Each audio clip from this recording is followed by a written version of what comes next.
Salut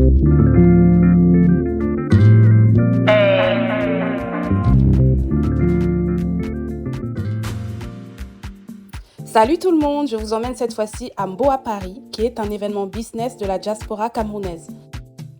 Alors nous sommes arrivés bien avant l'ouverture parce qu'on voulait vraiment profiter de la journée, mais malheureusement ils n'avaient pas fini les installations, donc on a dû attendre un petit peu.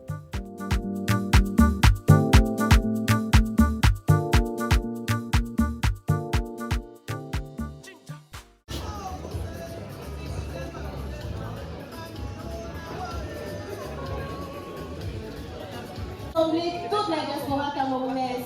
Ensemble, nous allons écrire l'histoire. C'est tellement beau de vous voir tous ensemble. Donc, je me présente. Je m'appelle Aïcha Towa. Je suis la directrice du salon Mboa à Paris pour cette première édition. Nous avons des représentants culturels qui sont là. La culture Bamo, la culture Bamité, vous allez vraiment être immergés au Cameroun. Pour les amis et les amoureux du Cameroun qui ne connaissent pas encore le Cameroun, c'est l'occasion de découvrir le Cameroun. Alors, nous invitons tout le monde et on a entré la journée sur un magnifique. Voilà. C'est beau?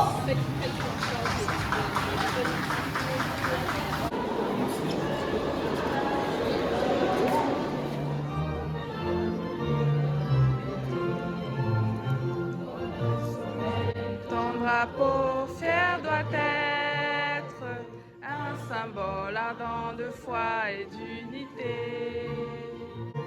Chère patrie, terre chérie, tu es notre seul et vrai bonheur, notre joie et notre vie. À toi l'amour et le grand honneur.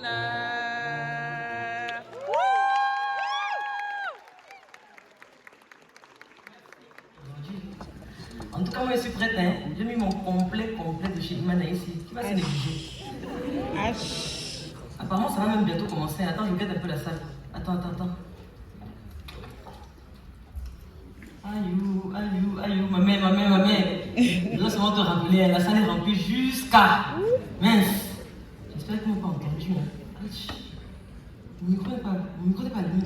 Non. Bon, en tout cas, je te rappelle. Je change un peu mon accent. Il y a des étrangers dans la salle.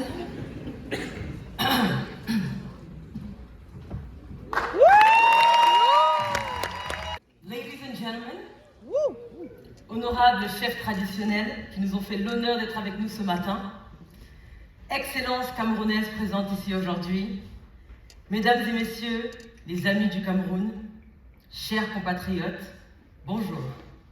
Bonjour. Et qui est? C'est mon accent qui vous dérange bien. Mboa à Paris, est-ce que ça va? Ça va? Est-ce que ça va? Oui! Bienvenue à la première édition de Mboa à Paris, le salon business et socio-culturel de la diaspora camerounaise. Un salon qui est dédié à nous et qui a pour objectif de valoriser les initiatives entrepreneuriales, associatives et culturelles portées par les membres de la diaspora camerounaise d'Europe. Dans cette salle, aujourd'hui, le Mboa est à l'honneur. Est-ce qu'il y a des Camerounais dans la salle? Oui! If you're proud to be Cameroonian, make some noise!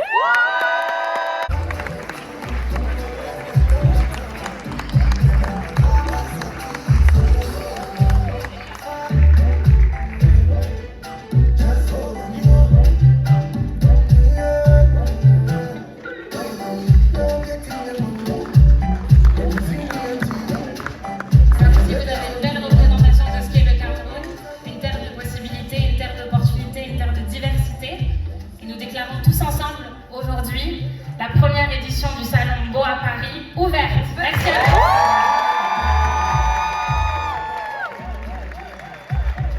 Je suis le duc d'Ikadine. Je suis un prince d'une monarchie au Cameroun à Douala, descendant du règne des Daïdo.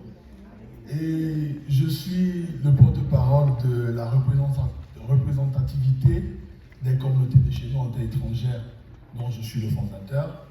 J'ai pensé, avec mes pairs d'ailleurs, à pouvoir initier ce noyau afin de ramener nos valeurs ancestrales au-delà de nos frontières.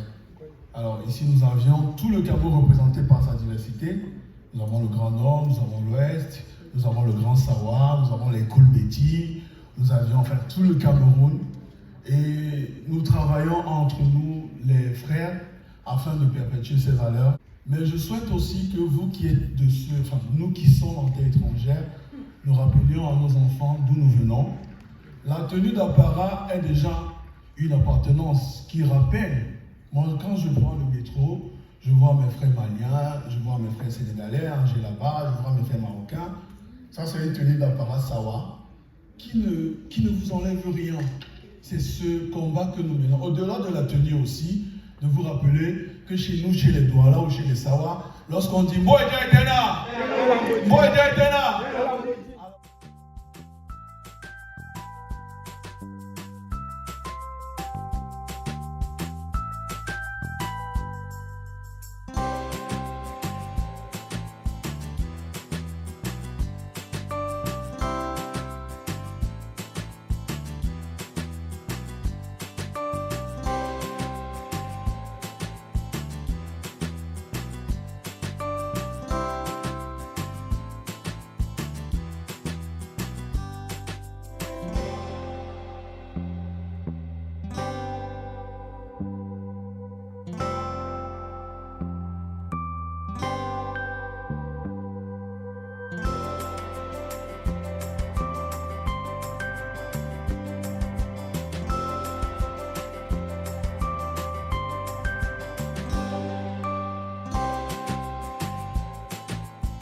Donc si vous venez et vous nous dites « Ah ouais, j'ai jamais été à l'Est, je connais pas grand chose », on peut dire « Ah ouais, l'Est, ben, est-ce que tu connais, c'est ton voici, c'est ton voici, c'est ton voici ». Alors pour le déjeuner, nous avons pris des beignets à la viande, donc c'était la première fois que je goûtais ça. Et on a pris du coquille, c'était plutôt pas mal.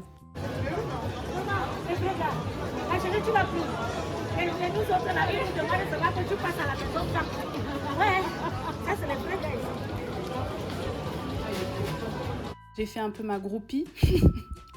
Alors au début j'ai commencé par Ruby et Belle Bijoux en passant dans leur stand. Après j'ai croisé Mister Léo et Lidl. Donc franchement ils étaient tous sympas et accessibles. Je voulais particulièrement rencontrer Philippe Simon mais malheureusement j'ai pas pu.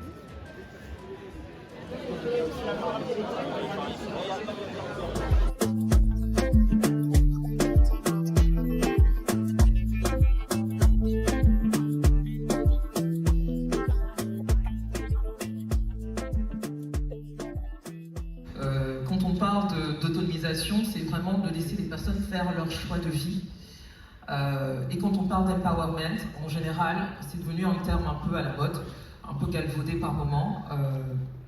Mais il ne faut pas oublier aussi qu'il y a un aspect, même si je vais essayer de ne pas m'étendre dessus, il y a un aspect politique à la chose. Parce que c'est une chose de dire aux femmes, soyez indépendantes, battez-vous, etc., etc. Mais il faut aussi que le changement soit collectif. On ne fait pas des changements comme ça dans des îlots. Il faut aussi qu'elles soient dans des environnements qui leur permettent. Parce qu'on a beaucoup de femmes qui sont certes éduquées, financièrement indépendantes, mais il y a un poids culturel qu'elles ont sur les épaules qui les empêche de faire énormément de choses. Quels sont les sacrifices qu'on fait en tant que femme que les hommes ici présents ne font pas souvent? Quels sont ceux que tu as eu à faire? Et comme Audrey le disait tout à l'heure, tout le monde n'est pas fait pour l'entrepreneuriat. Avant de te lancer, il faut savoir qu'il y a des sacrifices à faire. Il y a beaucoup de sacrifices à faire. Surtout si tu es maman, si tu as des enfants, et si tu es épouse, si tu es mariée. Il y a des sacrifices, des nuits blanches qu'on passe, où tu commences le business, tu es une très belle femme, et après tu ressembles à un zombie. Parce que tu ne dors pas. Et quand ça m'a coûté de l'argent, je suis allée m'instruire, et aujourd'hui je fais moins d'erreurs.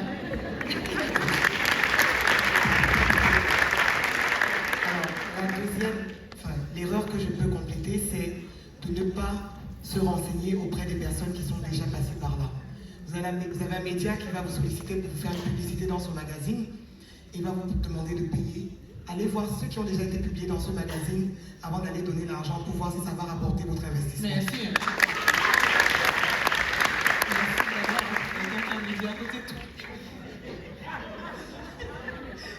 Marie-Alice, allez voir ceux qui ont publié dans Inspire Africa comment ils se sentent aujourd'hui.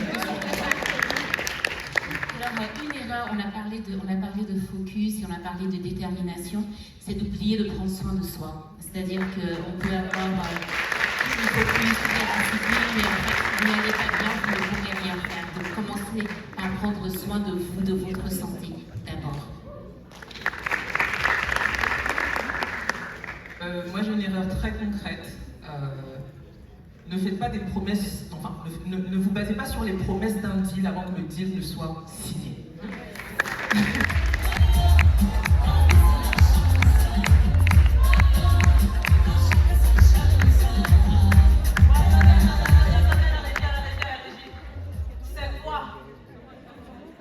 C'est quoi? Levez-vous, s'il vous plaît, Bois Paris, levez-vous, levez-vous, levez-vous, levez-vous.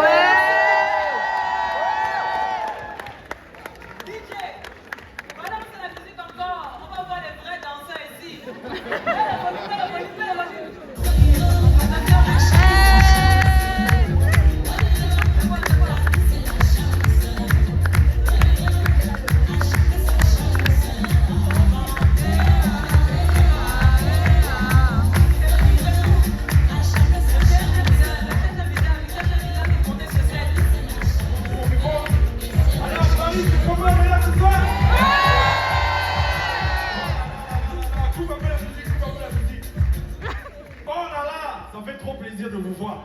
Ça fait trop plaisir. Donc j'ai installé mon PayPal. Mon adresse est randy.guim@gmail.com. Si je ne reçois rien, je coupe les vidéos. Au nord, à l'extrême nord du Cameroun, qui est la moitié de la population camerounaise, les gens ne peuvent pas se nourrir correctement. Il y a 75 000 réfugiés à la Minao. On coupe le courant tout le temps, etc. Tous les profs qui, là-bas, sont dans le Grand Sud. Ne rigolez pas trop, je suis sérieux, c'est quand même Alex, sérieux, s'il vous plaît. Non. Il y a un deuxième gars qui a dit que je vois souvent comment mon quota, on est en pleine joker, il dit que je vais envoyer 70 € là parce que la matin dit que le neveu jouait, il s'est tombé, il s'est blessé, un jambe, qu'il a le tétanos, donc voilà l'hôpital. Et le gars a dit que non, au lieu qu'on envoie l'argent à la matin, chope d'abord 35 € parce qu'elle sait qu'elle doit faire sa réunion. Un dernier tarot ou cookie ou tout ce que vous voulez là, heureux du mois. On va directement payer le médecin pour que donc on paye durant de banane avec votre carte. Et maintenant, avec Atapsen, vous pouvez soigner votre famille. Le gars là s'appelle Jean Loubé. Applaudissez-le.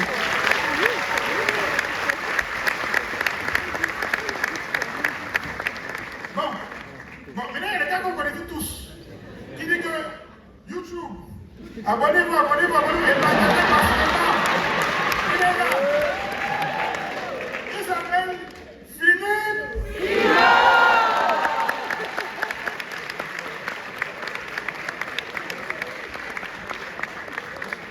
Mola, ne fais pas de vidéo YouTube où tu vas me voler après, pardon.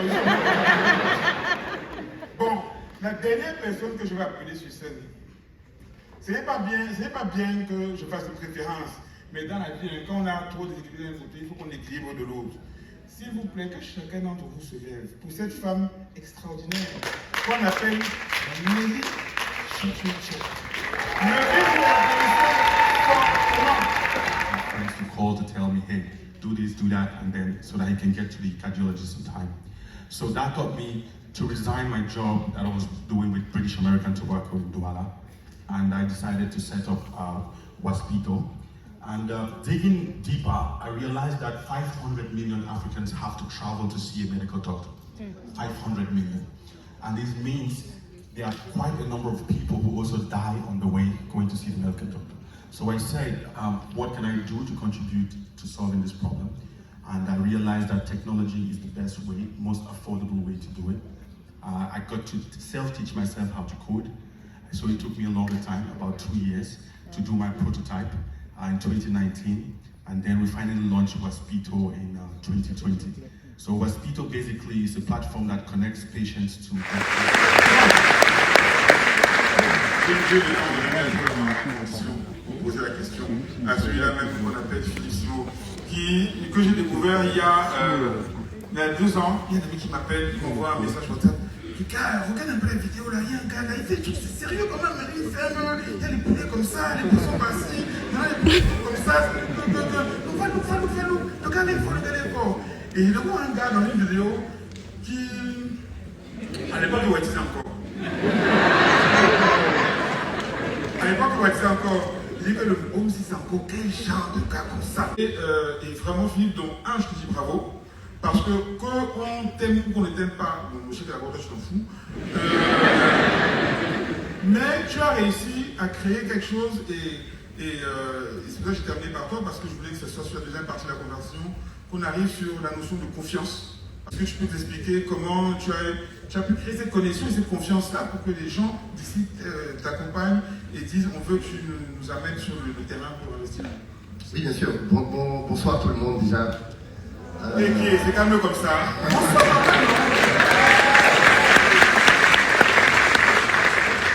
Moi, je m'appelle Philippe Simo, effectivement, je suis entrepreneur en France, maintenant, au Cameroun, en Côte d'Ivoire et bientôt au Sénégal, dans différents domaines, pour ceux qui suivent un peu mes aventures, parce que je les raconte sur un média qui s'appelle Investir au pays, qui accessoirement est le premier média francophone dans le monde avec plus de 2 millions d'abonnés, qui parle de sujets sérieux.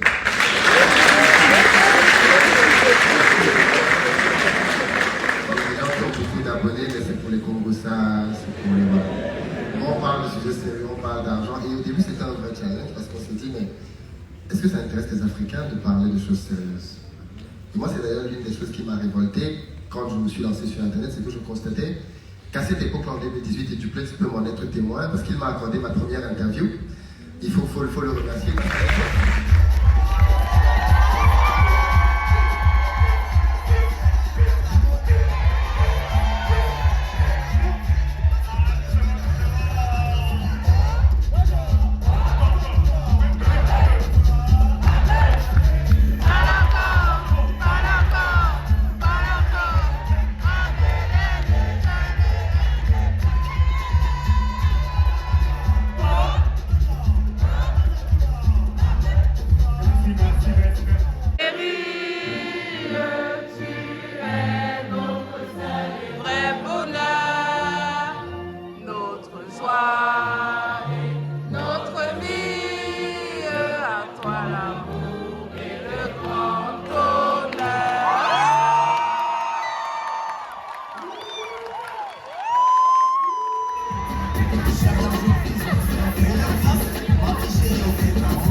Bonjour à tous. Je suis très content d'être là parmi vous, malgré que j'ai perdu mon père il y a quelques semaines. Mais j'ai tenu à être là parce que je suis toujours prêt à encourager.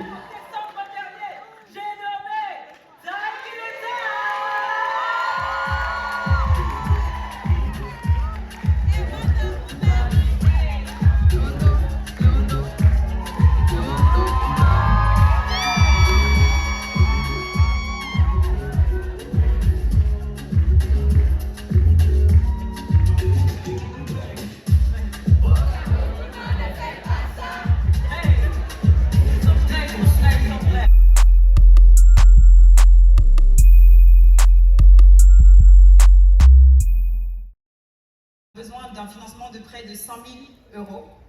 Et quatrièmement, nous avons besoin de vous tous autant que vous êtes, de votre expérience. Nous avons besoin d'étendre notre réseau de mentors, mais aussi d'utilisateurs. Raison pour laquelle je vous invite tous, s'il vous plaît, à aller sur notre site peeling.fr. Déjà, j'aimerais dire bonjour à tout le monde et j'aimerais dire bonne fête de l'unité à tout le monde. Donc, voilà, il ne faut pas m'oublier.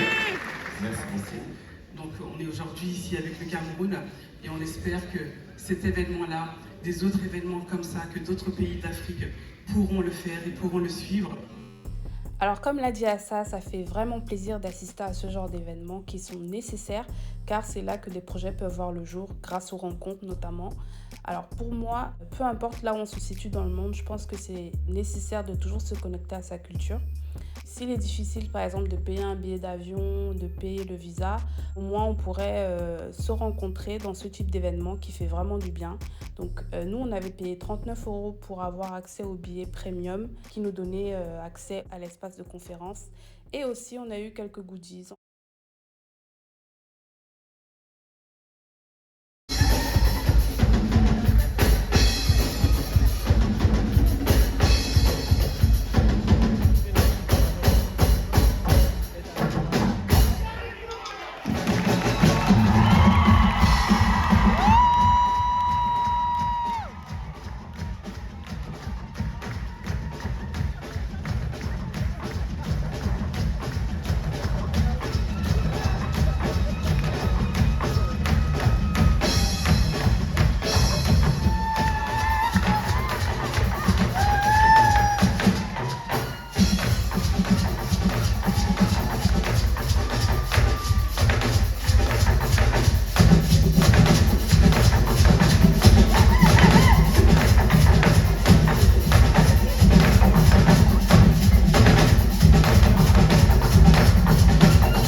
Bon, petit bilan de la journée. Comme vous l'avez constaté, Mboa Paris fut un franc succès. Il y a eu du beau monde. Philippe Simo, Paola Audrey, Rebecca Elonchon.